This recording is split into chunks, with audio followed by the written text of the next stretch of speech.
Alrighty, so the last full slate MLS midweek action have just gone into the books, and after tonight's action, we found out that 6 more teams have punched their tickets to the playoffs this season, and one of those teams is Nashville SC. And after they, of course, got a 1-0 victory against the Montreal Impact, and also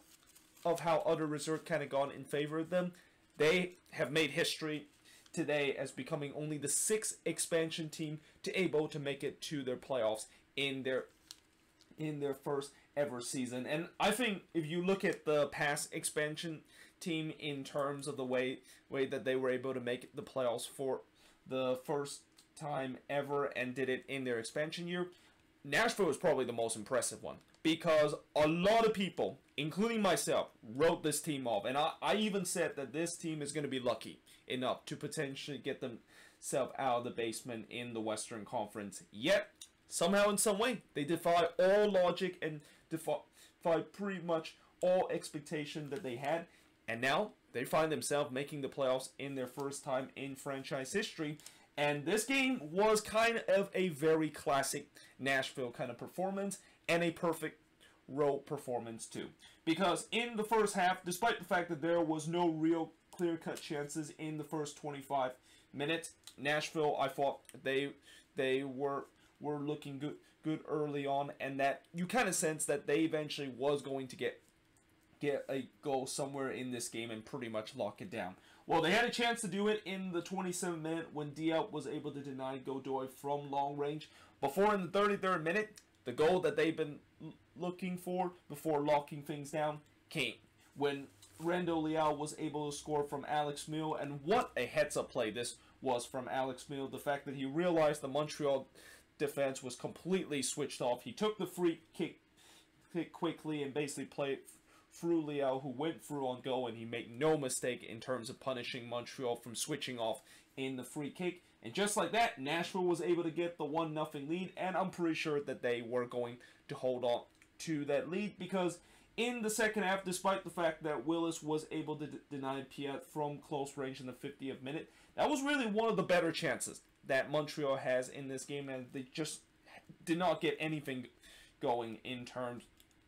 of on the attacking end. Meanwhile, Nashville, even though I said the fact that they looked like they're just going to lock it down and get this 1-0 victory, they were also hungry to try to get a second goal, and that they almost did in the 54th minute when Diop was able to rob Mule in the front post before it looked like it was going to be 2-0 in favor of Nashville after Zimmerman was able to hit a perfect ball that somehow was clear off the line, and kind of an acrobatic clearance from Joel Waterman to clear that one off the line and keep this one at 1-0. And I just feel like it looked like Nashville was more looking to try to get this second goal rather than Montreal was going to get the equalizer. Though in the 85th minute, it looked like the Impact got the equalizer that probably they didn't really deserve, but Kyoto was able to score the equalizer, but not for the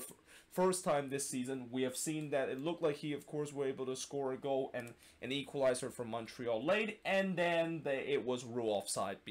because of it. And when I look on the replay, yeah, clearly Kyoto was in an offside position, probably about half yards out. The TSN broadcast really kind of make it feel like this was close. No, he was clearly half yards out, and that I've seen closer calls that was being offside in many games this season than the one that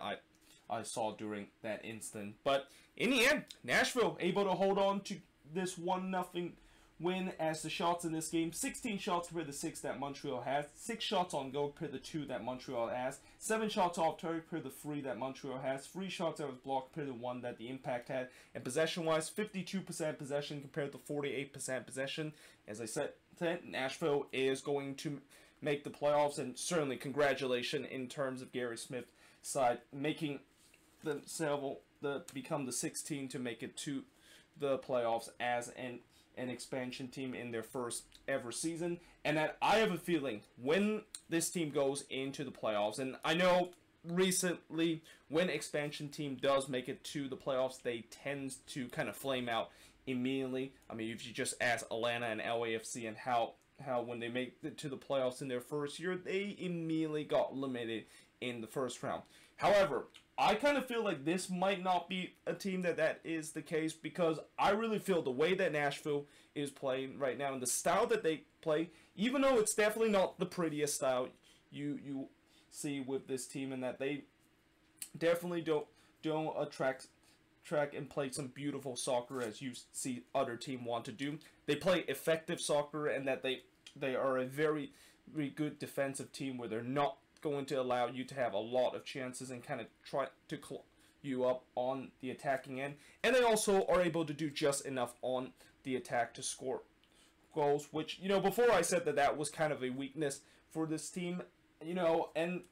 through this, I still feel like maybe that is kind of the main weakness that they had. But overall, when you're in the playoffs, you're going to have games where you're not going to get a lot of chances, even if you're a team that is good on the attack. And I just feel like in the playoffs, since a lot of these games tends to be very tight and seems to be games where usually 1 or 2 goals that kind of decide a game, this perfectly fits what Nashville does this whole season. And hence, this is why I think this team could really not only be a dark horse team, but is definitely a team that you do not want to face in the first round, because they can really frustrate you in terms of the way that they're not going to give you a lot of chances and trying to suffocate you, and then find a way to score a timely goal to move on into the next round. Now, for Montreal, obviously this is a huge blow in terms of their playoff chances, and that for Thierry Henry, his team's got to get going, because they got, I think, 2 more games after this, and you got to think that these next couple of games is an absolute must-win for the Impact, because they're one of those teams that, even though they're in a playoff position, they are definitely slipping down the table. And I know for sure there are a couple of teams that below them are very hungry in terms of trying to take their spot into the playoffs and trying to climb above the red line in these last couple of weeks to steal the Impact spot. So yeah, for Montreal, they got to get going, or else they are really going to be in danger of missing the playoffs this season. But moving on, in terms of the next match, is the Seattle Sounders and the Vancouver Whitecaps. So earlier today, I mentioned the fact that the Sounders have already clinched the playoffs, and that's because they were able to get a 2-0 win against the Vancouver Whitecaps. And this was always a game that the Sounders was going to get a win, and that when I saw the team sheet of how Vancouver was going to line up, you can clearly see that Marc Dos Santos is treating this game like a throwaway game. Like, this was just a game where he basically put a reserve team, put all his young Canadian side against the defending champ, and just hope the fact that they can get a 0-0 draw out of this game. And at least in the first half, I thought that was effective with them just kind of bunker the whole game and really frustrate Seattle, because if there is one weakness I've seen from the Sounders this season, they tend to have trouble in terms of breaking down a team that likes to bunker against them, and that they're a team that is more effective when they are playing in the transition. And that for the majority of the first half, it just felt like they were out of ideas of how to break down this Vancouver bunker, and that it only took, well, not only, but it actually took them 35 minutes until there was actually the first shot on goal, and for them to get the first shot on goal, which was actually all target, with Ruidíaz trying to hit it into the back of the net, but instead he just completely got it wrong and basically gone way wide of the mark. Although,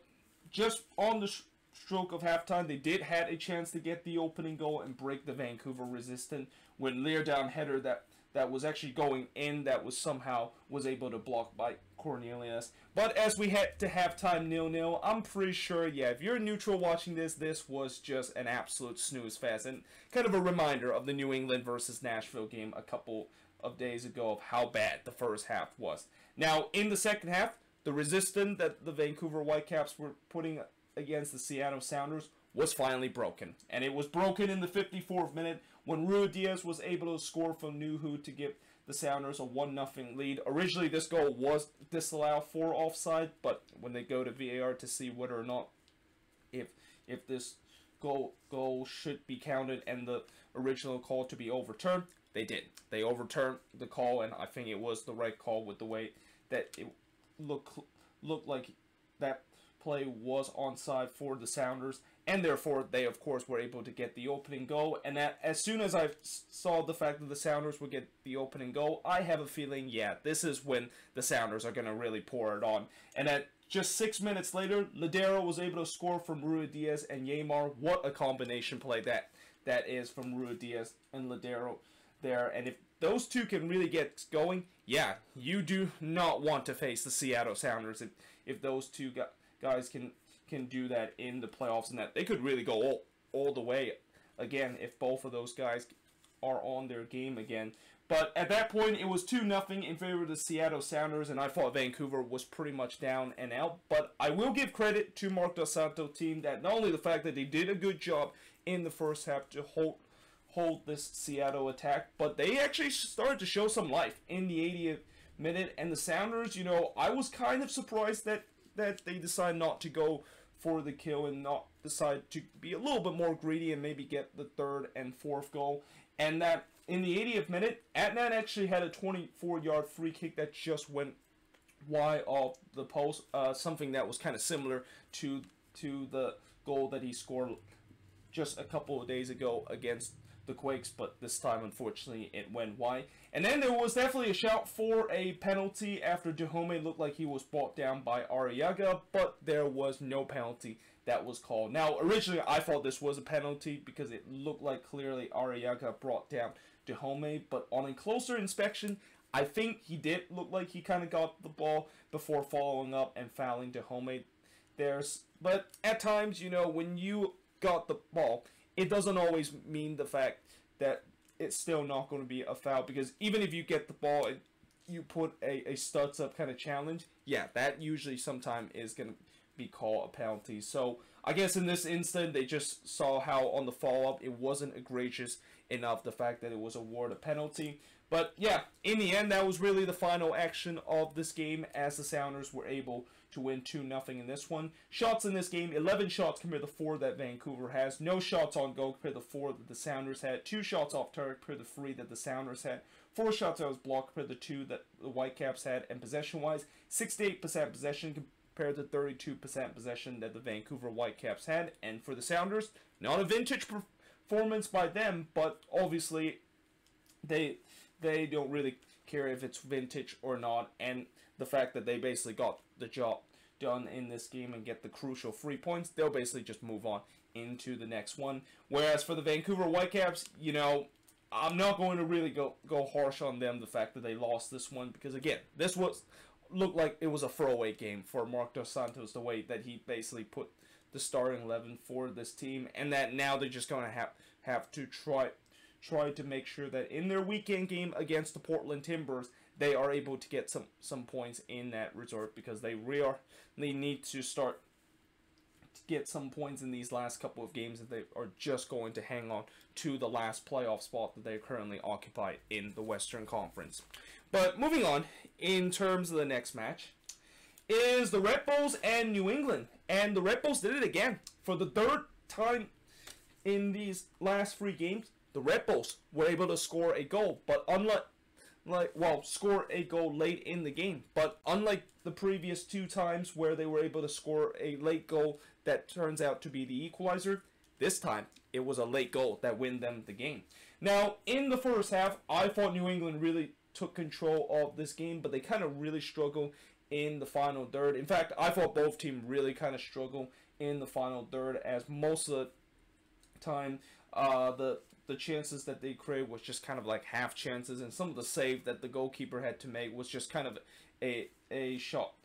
that is hit very weakly, that the goalkeeper can just easily catch that. Although Jared Stroud did have a chance in the 32nd minute from long range, but unfortunately his effort just went wide. But yeah, as we head to the second half, 0-0. Fagundes had a chance in the 61st minute as he went through on goal, but unfortunately he scuffed that shot wide as he did that. And then again, both teams just looked very poor in the final third, and it looked like as we continue to go in this game, it just feels like this was probably going to end 0-0, unless if there's a big moment in the game happen and somebody can create some magical moment to score probably the only goal in this one. Well, the big moment did came in the 75th minute when it looked like New England could have got a penalty after Buchanan basically was fouled in the box, but the referee decided that not only the fact that it was not a foul in the box and not a penalty for New England, he actually booked Buchanan for diving, and then he, of course, gave him a yellow card for that. This is something that we usually don't see referee do a lot, and that is something that us fans kind of want to see referee do more often, with just punishing players that basically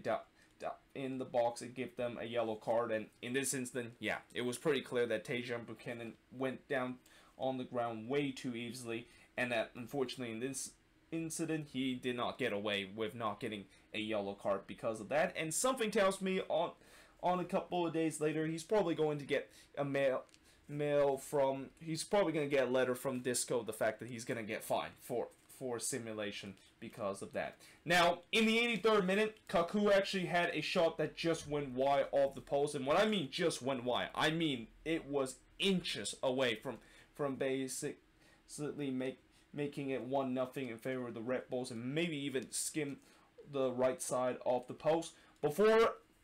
as this game looked more and more like it was 0-0, the Red Bulls, as I said, third straight game in a row, they were able to score a late goal, as this time it was Aaron Long that was able to score from Parks and Kaku to give the Red Bulls a 1-0 lead, and that would be the final score of this game, as the Red Bulls and New England both had 13 shots in this game, 3 shots on goal compared to 2 that the Revs had, 8 shots off target compared to 6 that the Revs had, 2 shots blocked compared to 5 that the Revs had, and possession-wise, 44% possession compared to 56% possession. But the good news for both of these teams is that both of them are going to be making the playoffs, as both of them actually clinch their playoff position. The Red Bulls obviously clinched the playoffs with the win against New England, and for New England, even though they weren't able to get a win in this game or a draw because of how other resort kind of went in favor of them, they are also now able to get themselves into the playoffs this season. Although that being said, they are a little bit concerned with the way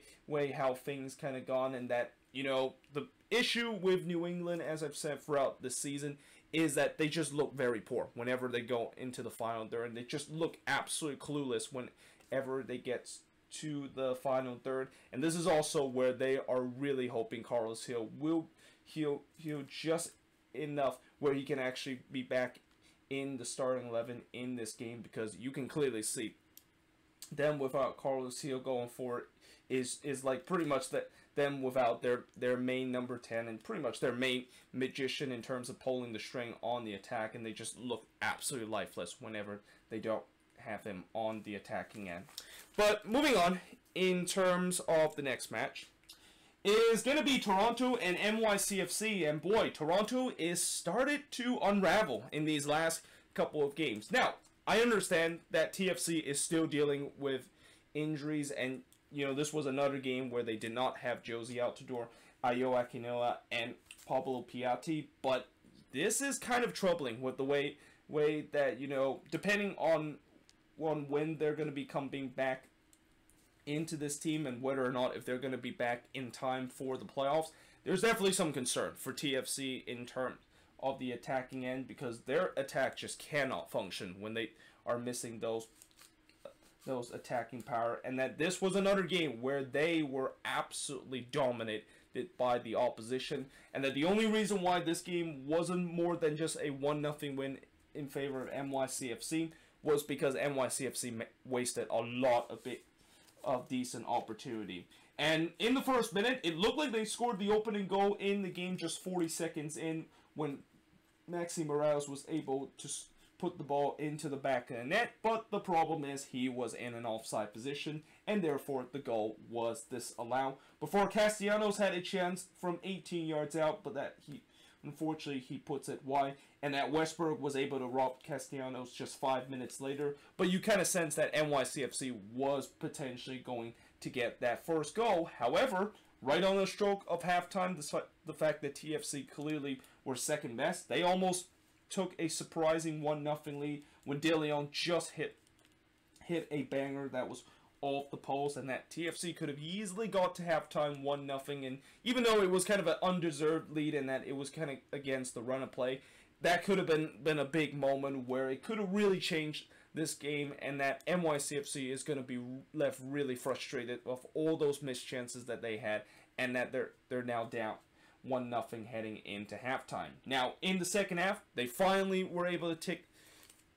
their chances in the second half as Medina was able to score in the 52nd minute. You know, I thought Westbrook, maybe he could have done a little bit better, because while he did do a good job in terms of making a save from long range from, I believe, was either Castellanos or Maxi Morales, he did kind of leave a juicy rebound right back to Medina, who was in the right place, right time to basically tap it in on the rebound to give NYCFC the 1-0 lead. And that NYCFC, you can clearly see they were not satisfied for just getting one goal, as they were really looking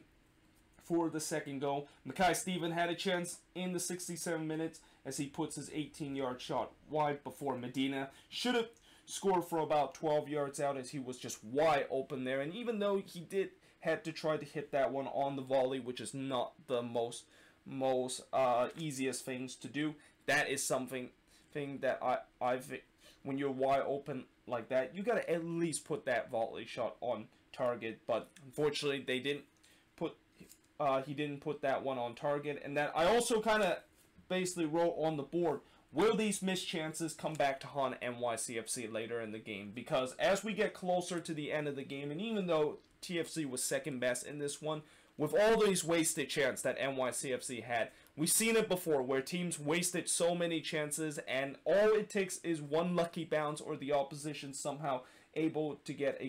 a good attacking moment, and just like that, it's a 1-1 game. Now, fortunately for NYCFC, it did not happen for them this season, as they were able to hold on to this 1-0 lead. Shots in this game, 15 shots compared to 7 that TFC had. No shots on goal compared to 6 that NYCFC had. 4 shots off target compared to 8 that NYCFC had. 3 shots out of block compared to 1 that NYCFC had. And possession-wise, 56% possession compared to 44% possession that Toronto had in this game. And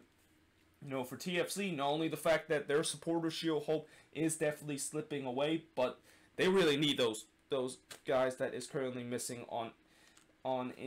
injury back into the starting 11, because I can see that with this current TFC team coming into the playoffs, there is no way in the world they're going to make a deep playoff run, let alone probably even maybe getting out of the first round with how bad they have been playing in these last couple of games. But moving on, in terms of the next match,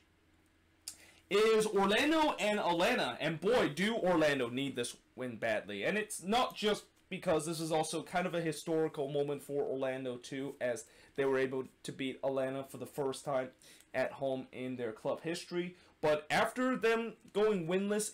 for 4 games, and there was definitely writings on the sign in terms of how this Orlando team is started to kind of unravel a little bit, and that is this kind of a moment where we've seen past Orlando City team kind of started to unravel a little bit, and then they just go on a downward slope. Well, if one thing that we have seen Orlando City that have proved a lot of doubters wrong is that if you think that they were started to unravel, all of a sudden they were able to pick themselves back up and get a big victory. And this, of course, was the case by getting a big 4-1 win against Atlanta United. Although early on, it didn't really look like that way. And early on, I thought Atlanta actually were the best team, at least for the first 25 minutes. As in the second minute, they almost scored in the second minute when Ezekiel Barco's free kick was denied by Galese just 2 minutes into the game. And then I thought Atlanta had some good looks in terms of potentially getting the opening goal. One of those good looks came in the 18th minute when Jurgen Damm basically puts an 18-yard shot that just went wide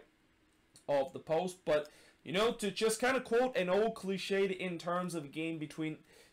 a better team against an underdog team, when you're the underdog team, which is Atlanta in this case, and you're facing a good team and you don't put your chances away, it's going to come back to haunt you. And it came back to haunt them in the 28th minute when DK was able to score from Kwan to make it 1-0 in favor of Orlando. DK was an absolute monster in this game, and the fact that there was just so many times he just completely out-muscled those Atlanta defense is just kind of just show you that clearly the early signs of him having a breakout year isn't a fluke anymore, and that he is now started to become one of the hottest prospects in MLS this season. Now, Guzan did rob Akindele in the 37th minute for Orlando City to give a 2-0 lead. And by the way, after DK scored from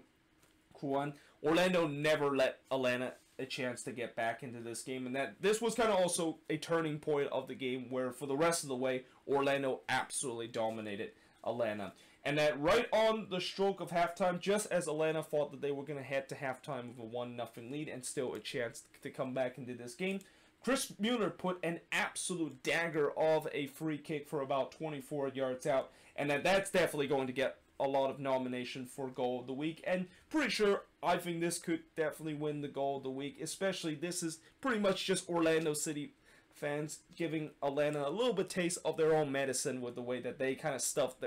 the ballot in terms of voting Goal of the Week, and now they are going to be on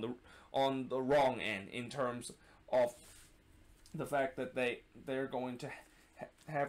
have a Goal of the Week moment where their opposition was able to score the Goal of the Week. Now, in the second half, Akindele was able to make it 3-0 in favor of Orlando City from Daryl DK, and after that, I knew it was over. I mean, if it wasn't over when Mueller was able to put a free kick and an absolute dagger into Atlanta's hope, it was pretty much over at the hour mark with Akindele scoring from DK to make it 3-0, and that you can even see by the body language of Atlanta, they looked like they were down and out and just was going through the motion. Pereira almost made it 4-0 in the 70th minute, but unfortunately he hits his shot wide. Before there was a consolation goal for Atlanta and kind of a curse-breaking moment when Cubo Torres was finally able to break out the shackle of him not able to score a goal by scoring for Marcelino Moreno to give Atlanta a consolation in that moment. And as much as that is definitely a relief moment for Cubo Torres, and that, you know, at least Atlanta had something to cheer about after just such a miserable night in this game against their rival. Just 7 minutes later, Aias would score the 4th goal for Orlando City, and this moment pretty much sums up Atlanta this season in terms of their luck, because this was actually a free kick from Mendes that originally hit the wall, and then somehow, in some way, as this one hit the wall, and it basically deflect right to Aias, who had no idea that this one was going to hit off of him and just knew nothing about it whatsoever, and somehow, in some way, redirect back into the net, and Guzan basically had no chance in terms of readjusting himself. But yeah, that is kind of a double doink and kind of just sums up Atlanta's season, which has just been a very rough season for them. And the shots in this game, 15 shots compared to 14 that Atlanta has, 6 shots on goal compared to 3 that Atlanta has, 5 shots off target compared to 8 that Atlanta has, 4 shots on block compared to 3 that Atlanta has, and possession-wise, 46% possession compared to 54% possession. And as I said, huge victory for Orlando City. Consider the fact that there was definitely question mark. The fact that they've gone winless 4 games, and that is this kind of the old Orlando City side that started to unravel at the worst time. And the answer is that it looked like it isn't the case, and they're pretty much back into their best in this game against Atlanta. Whereas for Atlanta, you know, I know after the game, Brad Guzan said that they are not done yet, and that they can still fight on to try to get to the playoffs. Yeah, when you look at how bad Atlanta has looked, and with them, you know, finally able to break their drought in terms of not scoring a goal for 4 games and how they've been on this losing run, there really isn't a lot of hope unless that they can quickly turn it around in the next game, and that they now really need to rely on some help if they want to get themselves above the red line and not get themselves eliminated. But moving on, in terms of the last game I'm going to talk about tonight, as this is only going to be part 1 of the review, as tomorrow I'll look at the last 7 games from this midweek action. Speaking of elimination, well, the good news for Cincinnati is that they're not eliminated yet after this game against SKC. And I also forgot to mention that this is actually the last ever game that's going to be taking place at NYRB Stadium before they do move into their brand new stadium heading into next year. But this was definitely a very somber ending in terms of their last ever game at NYRB Stadium, as they of course lost 1-0 against SKC, and that, again, even though they're not eliminated, because some of the reserve kind of went in favor of them to not get themselves eliminated and become the first team to do that, something tells me their time of them potentially going to be up in the chopping block and become the first team to be eliminated in MLS is going to be coming sooner or later, and that it could come as soon as this weekend. Now, in the first half, I thought early on, you kind of see that Cincinnati realized that they were on the verge of elimination and that they really felt they were kind of up for it to make sure that is not going to happen, and that they had a chance in the 7th minute when Dion probably should have put this one away from 4 yards out. And I said probably because we've seen this happen before, where FC Cincinnati, you can give them a wide open look like what Dion had in this game, and yet somehow in some way they will not be able to find a way to put that one on target, as it is the case in this one as he puts that one high. And that, you know, again, Cincinnati, they look like they were the better team early on, as SKC, they were really struggling early and just cannot string some passes early on in this game, although eventually they kind of did get that going in terms of probably around the 25th minute mark. But then just on the stroke of halftime, Melia had to come up with a big save to rob Lacadia a chance to score right on the stroke of halftime, before in the second half SKC finally break through in the 56th minute when Espinoza was able to score from Polito to give them a 1-0 lead, though it looked like that lead was short-lived just 2 minutes later, because Puncic actually brought down Amaya in the box, which gave